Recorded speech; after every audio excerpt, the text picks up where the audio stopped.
नमस्कार दोस्तों, KR group में आपका हार्दिक स्वागत है।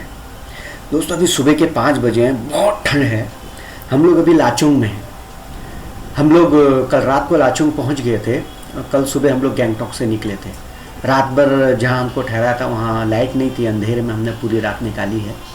तो ड्राइवर ने सुबह 5 बजे का टाइम दिया था। अभी हम लोग यहाँ से निकले हैं युमथांग वैली के लिए। लाचुंग 9,500 फीट की ऊंचाई पर है और जहाँ हम जा रहे हैं युमथांग वैली वो 12,000 फीट की ऊंचाई पर है। ठंड काफ़ी है। और उसके बाद वहाँ से हम लोग जाएंगे ज़ीरो पॉइंट जो 17,500 फीट की ऊंचाई पर है। तो अभी हम लोग युमथांग वैली के लिए निकले हैं। जब कभी भी आपको युमथांग वैली आना है तो या ज़ीरो पॉइंट जाना है तो उससे पहले आपको गैंगटॉक से अपने होटल द्वारा या फिर जो टैक्सी आप बुक करेंगे उसके द्वारा एक परमिट बनाना पड़ता है। उसके लिए 2 फ़ोटो आपको देनी होंगी। तो क्योंकि ज़ीरो पॉइंट के बाद तिब्बत बॉर्डर आ जाता है तो आते टाइम और जाते टाइम दोनों टाइम आपको परमिट दिखाना पड़ेगा। दोस्तों इस टाइम हम लोग युमथांग वैली में हैं। ये बहुत अच्छा, बहुत ही खूबसूरत एक वैली है। ये चारों तरफ पहाड़ हैं और इसके नीचे तीस्ता नदी बहती है। बहुत नामचीन नदी है। और ये जो युमथांग है ये कुछ 20-22 दुकानों का एक छोटा सा कस्बा कह लीजिए या छोटी सी मंडी है जो ख़ासकर टूरिस्टों के हिसाब से ही चलती है। और यहाँ के लोग शाम को दुकानें बंद करके वापस लाचुंग चले जाते हैं क्योंकि यहाँ पर लाइट नहीं है, बिजली नहीं आई है अभी तक यहाँ पर। और छोटे छोटे होटल्स हैं यहाँ पर आपको खाने के लिए Maggi, omelette, bread, cold drinks, biscuit के पैकेट्स। मैगी यहाँ की फेमस चीज़ है। मैगी के साथ कुछ खाने के लिए पकौड़ियाँ या फिर आलू की सब्ज़ी और भात भी, राइस मिल जाता है खाने के लिए। और टूरिस्ट के हिसाब से यहाँ पर इनकी रोजी रोटी चलती है। और बहुत खूबसूरत जगह है, बहुत प्यारी जगह है। छोटी सी वैली है लेकिन देखने में इतनी खूबसूरत है कि जब भी कभी आप सिक्किम आएंगे तो ज़रूर युमथांग वैली ज़रूर आइएगा।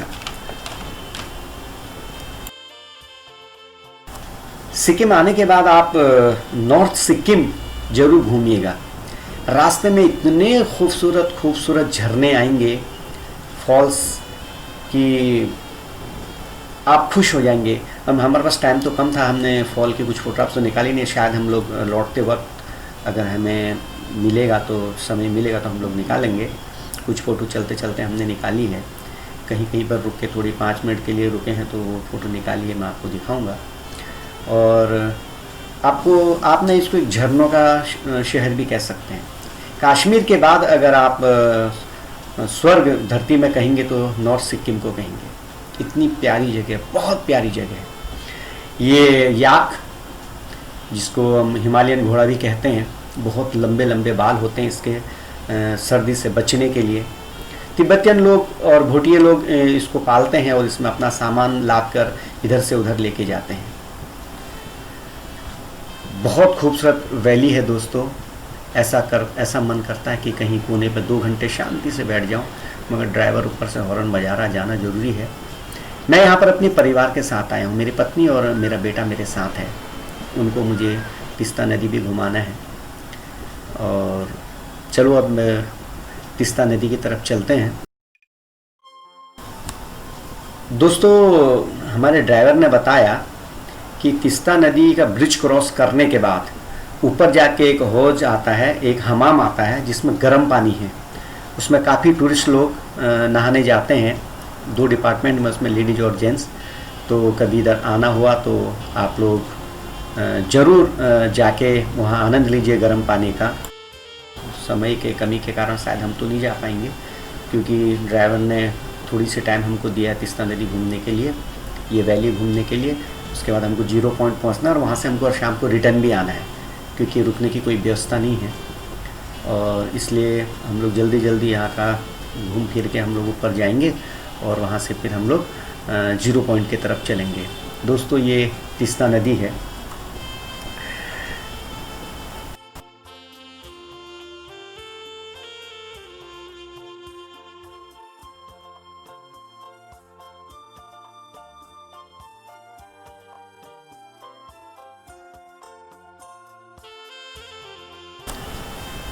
गंगा, ब्रह्मपुत्र और मेघना के बाद तीस्ता नदी भारत व बांग्लादेश से होकर बहने वाली चौथी सबसे बड़ी नदी कहलाई जाती है।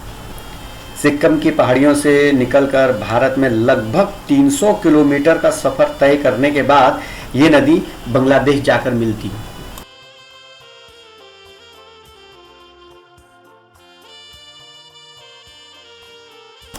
चलिए दोस्तों, आप मुझे इजाज़त दीजिए, फिर मिलूँगा किसी नई कहानी के साथ अगले एपिसोड में। अपना खूब ध्यान रखिएगा, स्वस्थ रहिए, मस्त रहिए, सोशल डिस्टेंस रखिए, आप घर में रहें या बाहर रहें, और मास्क ज़रूर पहनें। इस गंदी महामारी से बचने के लिए अपने को सेफ रखिए, अपने परिवार के लिए। नमस्कार।